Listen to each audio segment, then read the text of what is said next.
Konnichiwa, this is Onibro. I am finally putting her channel to good use. To introduce all you fine folks to, drumroll please.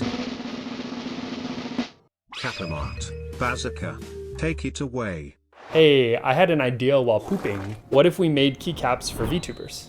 Our keycaps are super cool, dude. They're the most detailed keycaps I think I've ever seen in my life. There's just so much that went into the design of these keycaps. One of the more interesting challenges that we had to overcome was the faces. Because they're humanoid figures, a lot of the faces ran into the uncanny valley problem, right? Which is you have a face that looks nothing like a normal face, right? A normal human's face. And so our brains kind of accept that. On the other hand, the character's face or humanoid figure's face looks exactly like a face, right? It looks exactly like a human. And obviously we accept that because it is accurate, right? But anywhere in between that valley, right?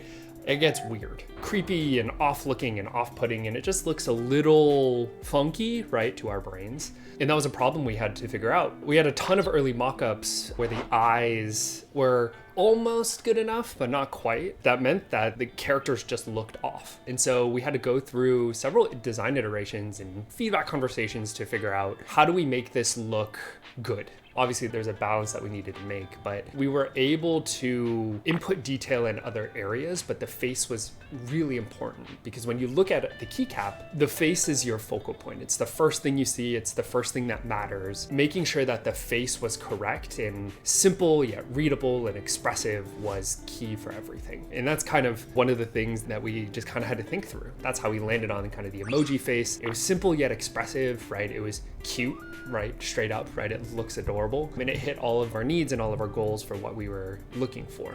Outside the face, there was just a lot of other things we were thinking about with the details, right? The poses were really hard to figure out, right? Especially girldm's pose. In our concept art, because it was bigger on kind of a 32-inch, 40-inch monitor, you can tell a lot more about her pose and the shadows and the shading on a piece of concept art that's that big. But when you shrink that down to a 3/4 inch by 3/4 inch cube, it's a totally different matter. I didn't appreciate and had to discover through the process just how difficult that would be.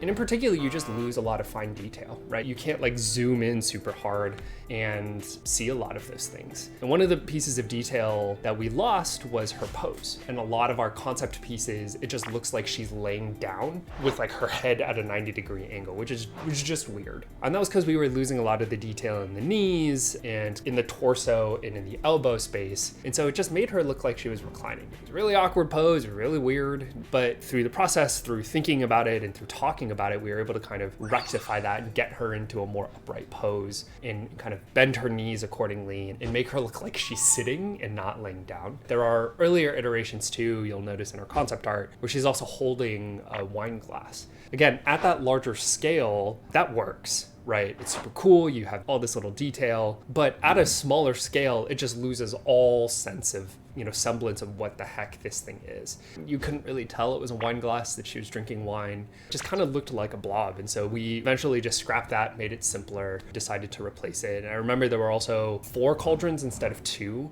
It looked fine, right, in the prototype, but I wasn't super happy with it. It made the scene really cluttered. It really compressed all of the things, and especially comparing it to Giri's, where the scene is really nicely balanced, right? The diorama is really nicely weighted. There's a lot going on, but then there's a lot of negative space to allow the scene to breathe. Our early iterations of girldm's keycap weren't that way. It was very, very crowded. And so we kind of went back, we talked about some of the other things that we could put in the scene to kind of replace the cauldrons and remove the wine glass at the same time, change some of the colorings in the face. One of the ideas that we came up with, obviously, is, hey, why don't we put her cat Whiskey into the scene? Whiskey's super cute, all of us love him, and so we put him in, and I remember thinking, like, this is good, it looked cute. It very much raised the cuteness factor of her keycap, but DM chimed in, and I'm eternally grateful for her feedback here, that it detracted from the epicness of villainous. So we obviously opted for kind of skull and bones, which I think open up the space, allow it to have a little bit of breathing room so she as a character isn't crowded,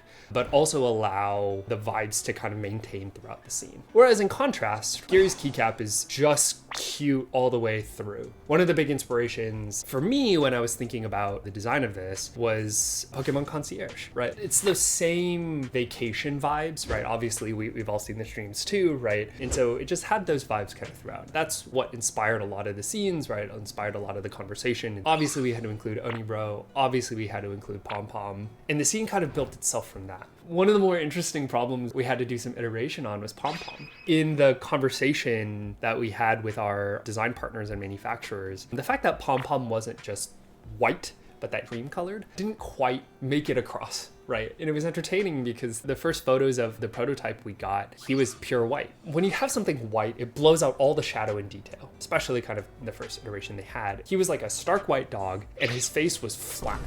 Right, and so except for his 2 black eyes and his snoot, if you zoomed into the photo, he's just kind of staring into your soul, which was the funniest thing. I was giggling for hours afterwards, but we had to do some iteration, add some color into it, some shading into it, so that way he had dimension. But yeah, Pom Pom staring into your soul was a funny result of all of that. Anyways, we thought about a lot for the keycaps. There's a ton of footage that we'll probably have to split into another video, talking about the experience and the unpacking and the cards, like, the cards. It was a really cool journey. Yeah, that's just a little bit about the design, the process of how we dug into and made girldm and OniGiri's keycaps, and just kind of the thought process behind how we came up with what we came up with. Yeah, thanks for watching.